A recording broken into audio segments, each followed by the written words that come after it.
하나님의 나라가 너희 안에 있다라고 할 때 하나님의 나라 바실레이아 이 단어는 천국 또는 만국 그리고 나라, 왕권 이런 의미로 해석이 되어졌어요. 그래서 동사로 이야기할 때는 다스리다 요한계시록에 쓰임졌습니다. 우리 요한계시록 17장 18절 말씀을 함께 봉독하겠습니다. 요한계시록 17장 18절 또 내가 본 그 여자는 땅의 왕들을 다스리는 큰 성이라 하더라. 아멘. 그래서 이 바실레이라는 단어가 동사로 쓰일 때는 다스리다.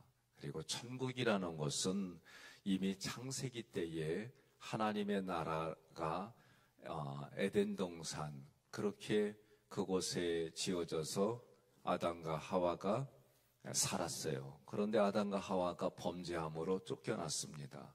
그리고 화영검으로 지켜져 있어요. 그 나라를 다시 가는 것은 오늘날 우리에게 예수 그리스도를 통해서만이 갈 수 있게 만들어 주신 거예요. 그래서 그 예수 그리스도를 통해 가는 하나님의 나라가 죽어서만 가는 것이다 아니에요. 성경은 오늘 누가복음의 말씀처럼 하나님의 나라는 너희 안에 있다 그랬어요. 그러면 너희 안에 있다 이 얘기는 마음먹기에 달려있는 것이다 그렇게 해석하면 안 돼요. 하나님의 나라는 하나님을 왕으로 나는 그분의 백성으로 그렇게 살아가는 거예요. 하나님이 나의 왕입니다. 그러면 그 왕의 백성으로 내가 이 땅을 살아가는 거예요. 그런데 그 관계는 지배관계, 통치의 관계 이런 모습으로 이야기할 수도 있어요. 그런데 이거보다 더 중요한 건 뭐냐면 하나님과 내가 하나님이 나의 왕이고 나의 주님이시고 나의 모든 것으로 살아가는데 그 관계가 왜 그런 의식들, 믿음이 생기느냐라고 할 때는 하나님은 사랑이시다. 그러니까 하나님과 나의 관계는 사랑의 관계예요. 다시 말하면 부모하고 자녀의 관계가 우리는 어버이의 사랑은 그 어떤 것과도 비교할 수가 없단 말이에요. 왜 그래요? 사랑의 관계이기 때문에 그래요. 그래서 하나님과 나의 관계가 사랑으로 어떤 관계냐? 연합되어져서 가는 거예요. 그러면 연합된다라는 의미를 조금 더 풀어가면 성경대로 표현하면 하나님과 함께 내가 십자가에 못 박히고 하나님과 함께 나는 부활되고 하나님과 함께 나는 승천한 모습으로 살아간단 말이에요. 성경은 이렇게 표현해요. 그러니까 하나님이 나를 사랑해 주셨어요. 그러면 하나님의 사랑은 이번 주에 제가 추상적이다. 그 얘기는 눈에 볼 수 있는 나라가 아니다. 그 얘기예요. 그런데 이 추상적인 게 나에게 실제가 되는 거는 예수님이 그동안 비밀로 붙여져 있어요. 성경을 보면. 그런데 그 비밀이 지금을 살아가는 우리들에게는 더 이상 비밀이 아니다. 왜? 하나님이 비밀을 열어서 우리에게 보여주셨어요. 그러니까 예수님이 이 땅에 오심으로 비밀이 해제됐어요. 그래서 그 예수님이 우리에게는 여러분과 저에게는 실제로 지금은 눈에 보이지 않아요. 그런데 기록된 말씀을 통해 깨닫는 거예요. 마치 어린아이들이 태어나면 그리고 성장할 때마다 부모님들이 사진을 찍어줘요. 그래서 그 사진을 보고 아는 거예요. 근데 사진이 없어도 엄마하고 아빠하고 같이 살았기 때문에 알아요. 근데 사춘기 오면은 애들이 좀 막말도 하고, 부모님 속도 썩이고 그래요. 사춘기 땐 다 그래요. 그럼 왜 그럴까 하고 내면을 보면 엄마 아빠가 모든 것이고 엄마 아빠가 절대적이었는데 성장하면서 그게 아니다라는 것들이 부대끼면서 이게 뭐지? 이렇게 막 경험되어져요. 신앙으로 자란 아이들은 학교에 갔더니 아니 하나님이 세상을 만드셨다는데 가리키는 거는 진화론을 가리켜요. 우주의 먼지가 스파크에 의해 가지고 생명이 생기고 그 생명으로 인해서 진화되어져 가지고 원숭이가 사람이 됐다고. 그래서 그런 상상을 혹성탈출이라고 하는 영화도 만들어내고 막 그래요. 그러면 그런 걸 보면 부대껴요. 부대끼는 거예요.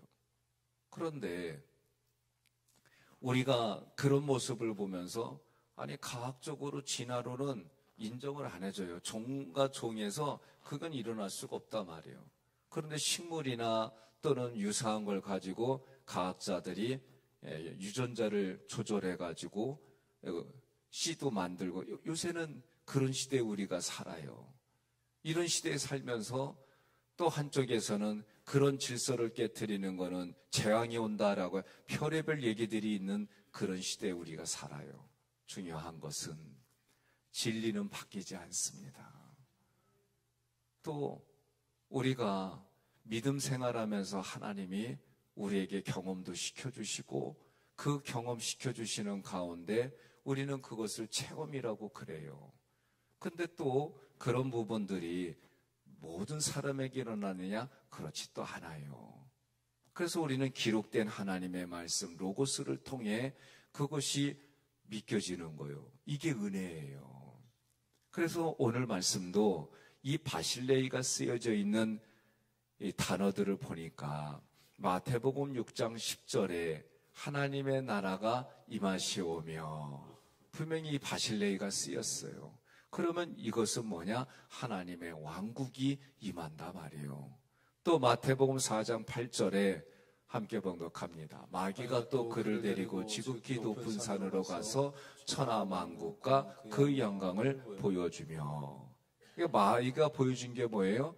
높은 산에서 천하만국을 보여주면서 자기에게 절해라, 자기 말 들어라, 그러면 그 나라의 왕으로 세워주겠다, 군림하고 통치해주겠다, 마귀가 보여준 거예요. 우리는 내가 소유하고 내가 통치하고 내가 지배하려는 욕구가 다 있어요. 그런데 여기 이끌리면 여러분 천국의 삶을 잃어버려요. 두세 사람이 모여 있는 곳에 이런 일들은 사람은 누구나가 다 그 여기가 있어요. 소유욕이 있어요.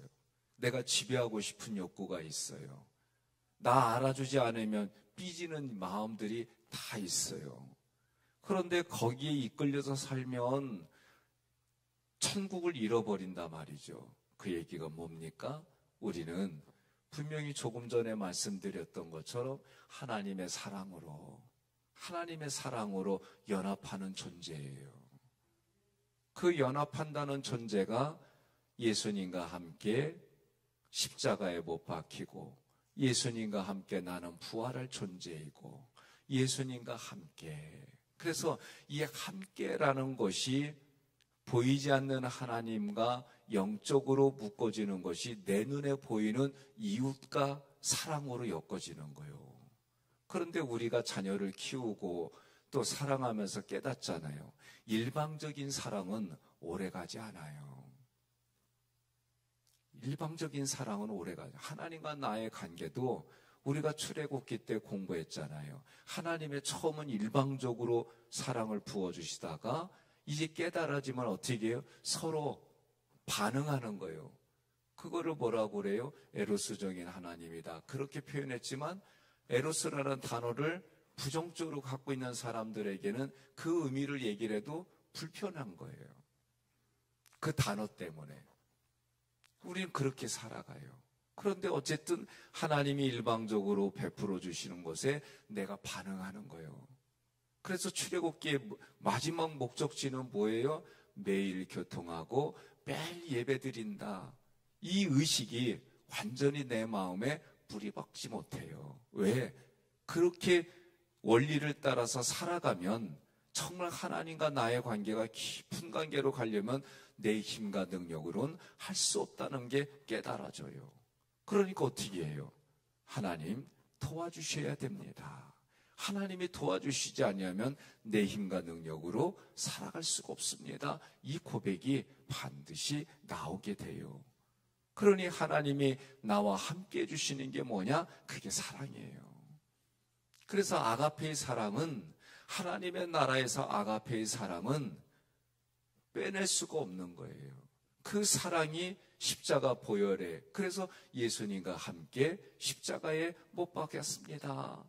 이 함께라는 단어가 서신서에 계속해서 쓰여지고, 이제 6월 달에 우리가 에베소서를 함께 말씀을 나눠요. 6장밖에 안 되지만 너무나도 신앙의 깊은 진리를 말하게 돼 있어요. 그래서 그때의 에베소서의 스피릿은 뭐냐? 함께. 하나님과 함께, 이웃과 함께. 그런데 그 삶의 현장이 어디냐? 가정, 가정이에요.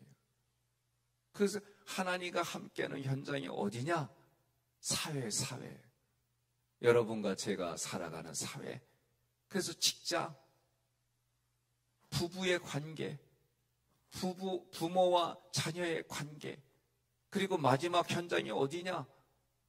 주의 종과 함께. 그렇게 5가지 현장을 에베소서에서 다뤄요. 그러니 우리가 성경을 제대로 알지 못하면 엉뚱한 얘기하고요, 엉뚱한 말하고요, 엉뚱한 개념 가지고 그거 안 들어지면 삐져가지고 그래요. 옆에 분한테 그래요, 떠나지 마 그러세요. 예? 마찬가지 어디든지 다. 제가 15년 전 우리나라의 이혼이 이제 이슈가 돼요. 지금은 결혼하면은 5가정 이상, 이제 평균 지금 6가정이라고 얘기도 해요. 헤어지는 그런 나라에 우리가 살아요. 성경의 말씀의 원리를 알으면 쉽게 성격이 달라서, 욕구가 달라서, 이상이 달라서 이런 얘기 안 해요. 결혼할 때도 우리는 분명하게 하나님의 뜻을 물어요. 그런데 우리나라에서 특집으로 그거를 방송을 하는데, 이혼하는 분들이 다 마이크를 대보니까 뭐라 그러냐면, 나는 배우자에게 최선을 다했다는 거예요. 배우자에게 나는 할 만큼 다 했다는 거예요. 양쪽 다 얘기를 하는 거예요. 그리고 어린아이가 낳았는데 어린아이한테 어떻게 가냐면 네 애비한테 가라 그러는 거예요. 그러니까 얘가 울면서 아버지한테 가니까 네 애미한테 가라. 얘가 진짜 왔다 갔다 하더니 나중에는 계속 그게 반복이 되니까 가운데서 울어요. 어느 날 우리들은요, 그 모습이 똑같아요. 성경도 그렇게 말하잖아요. 내가 주여 주여 하고 주의 이름으로 병도 고치고, 내가 주의 이름으로 교육도 하고, 내가 주의 이름으로 이렇게까지 했습니다. 성경은 그렇게 나와요. 그런데 예수님이 뭐라고 그러냐면 나는 너를 모른다 그래요. 참 성경을 읽으면 읽을수록 그 말씀하는 구절의 의미를 되새기면 되새길수록 참 우리의 내면에 하나님을 향한 나의 생각과 감정, 개념, 어떻게 살아야 될지를 다 가르쳐줘요. 그런데 오늘날 우리는 너무나도 살기 좋은 세상에 살아요. 그렇잖아요. 경제적으로만 얘기를 하면은 살기 좋은 세상에 살아요.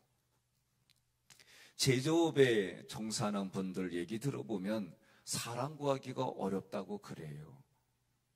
그런데 그런 자리를 동남아시아나 조선족이나 사람들이 와서 해요. 이제는 그 사람들끼리도 노조와 비슷하게 연결돼가지고 자기들끼리 다 공유해가지고 조금 더 돈 많이 주는데, 조금 더 자기들을 대우해 주는데 쪽으로 옮겨요. 여전히 일할 곳은 많이 있지만 우리들의 의식 속에는 뭐냐면은 이제는 그런 일들은 하기 싫다는 거예요. 벌써 3D, 3D, D로 시작하는 고통스럽고 어렵고 힘든 이런 자리는 우리 사람들이 잘 안 가려고 그래요. 그런 시대에 우리가 살아요.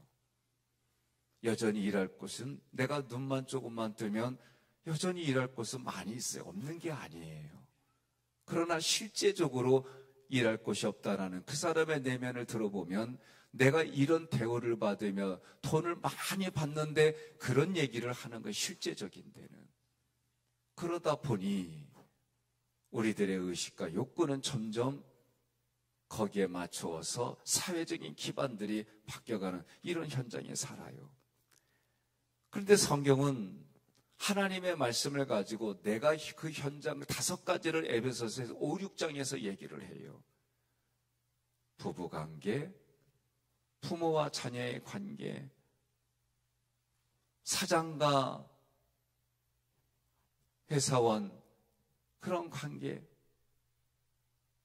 그리고 내 가정에, 그리고 내가 살아가고 신앙생활하는 교회의 목자와 나의 관계, 이렇게 5가지 현장 속에서 하나님의 말씀을 뭐라고 했냐면 함께. 죄송하지만 노조 활동하시는 분들 우리 교회도 있을 수 있어요. 저는 이렇게 얘기를 합니다. 여러분이 교회에, 회사에 이사가 돼야지 노조가 되지 말라. 저는 노골적으로 얘기를 해요. 서로 함께 살아가는 상생을 택해야 되는데 그런 일들이 실제적으로 너무나도 비인격적이고 너무나도 노동의 여러 가지 열악했던 부분들이 실제가 있어요. 없는 건 아니에요. 우리 장로님 중에도 동남아시아 분들이 아니면은 일하기 어려운 현장에 있는 분들도 계세요. 이런저런 여러 가지 것들을 보면 법적으로 그런 부분들을 철저하게 해주시는 분들이 있는가 하면 그렇지 못하게 하는 분들도 있어요. 그러니까 서로 살아가려고 그런 주장들이 있어요. 또 우리나라는 남과 북이 대치되어져 있는 상황 속에서 그런 주장들이 이용당하는 현장들도 실제로 있어요. 여러 가지 일들을 이렇게 보면 하나님 앞에 기도하지 않을 수 없고 하나님이 주시는 분별력을 가지고 이 땅을 살아가지 않을 수가 없어요. 그런 곳이 오늘 성경은 뭐라고 하느냐? 바실레이아, 하나님의 나라, 천국, 하나님의 왕국, 이것으로 표현해서 마태복음 4장 17절에는 회개하라, 천국이 가까이 왔다. 이 얘기는 지금 현재 하나님의 나라가 있다는 거예요. 마태복음 5장 3절에는 심령이 가난한 자는 복이 있나니 천국이 저들의 것이요. 그래서 하나님과 연합하는 실제로 여러분과 제가 살아가는 하나님의 나라가 있다라고 가르쳐주는 거예요. 그래서 천국은 뭘로 말하느냐? 천국은 하나님과 내가 사랑의 관계로 맺어진 나라이다. 이게 시작이 출발점이에요. 그래서 그 하나님의 나라는 하나님을 왕으로 나는 그분의 백성으로 연합하며 살아가는 삶의 현장이다라고 가르쳐주는 거예요. 그런데도 여전히 우리는 나의 욕망이 있고 욕구가 있어요.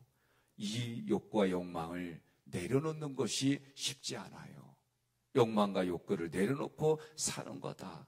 하나님과의 관계 속에서 자꾸 풀어가려고 하는 것이 하나님의 나라이다라고 가르쳐주는 거예요. 그래서 마태복음 13장에 가라지 비유, 겨자씨 비유, 누룩의 비유로 천국을 소개했어요. 이 비유에서 예수님 안에서 자기의 가치, 예수님 안에서 예수님을 떠나서는 말할 수가 없는 나를 볼 때에 천국의 생활을 살아간다라고 가르쳐 주는 거예요. 하나님이 지금도 우리에게는 만나이신 예수님, 불기둥과 구름기둥으로 함께 해주신 성령님으로 오늘 우리는 함께하는 거예요. 그러면 그 삼일체 하나님과 함께하는 그곳이 천국이다라고 가르쳐 주는 거예요. 그러면 그 천국이 하나님의 사랑으로 시작한다. 조금 더 구체적으로 말하면 나를 위해 사랑하신 그 하나님의 사랑이 십자가로 가르쳐주고 그 십자가에서 피를 흘리신 예수님의 피가 나를 구원해 주신다고 믿는 사람들마다 하나님의 나라가 그렇게 시작하는 거예요. 그것을 믿으면, 예수님을 믿으면 이미 그 자리가 하나님의 나라가 지금 여기에서부터 살아가는 거예요. 오늘도 그 하나님의 나라가 여러분의 삶에 가득하시고 그 하나님의 나라 안에서 살아갈 때 내 삶의 현장, 에베소서에서 말하는 하나님과 나와의 관계의 그 관계가 내 가정, 내 이웃과의 관계, 신앙생활하는 신앙 공동체, 크게 보면 이 세 지역에서 나와 내가 아닌 다른 사람, 그것이 핏줄로 이어졌던, 핏줄로 이어지지 않았던 그 사람들과의 관계 속에서 함께 살아가려고 몸부림치는 그 현장이 오늘 성경이 말하는 하나님의 나라다라고 가르치는 겁니다.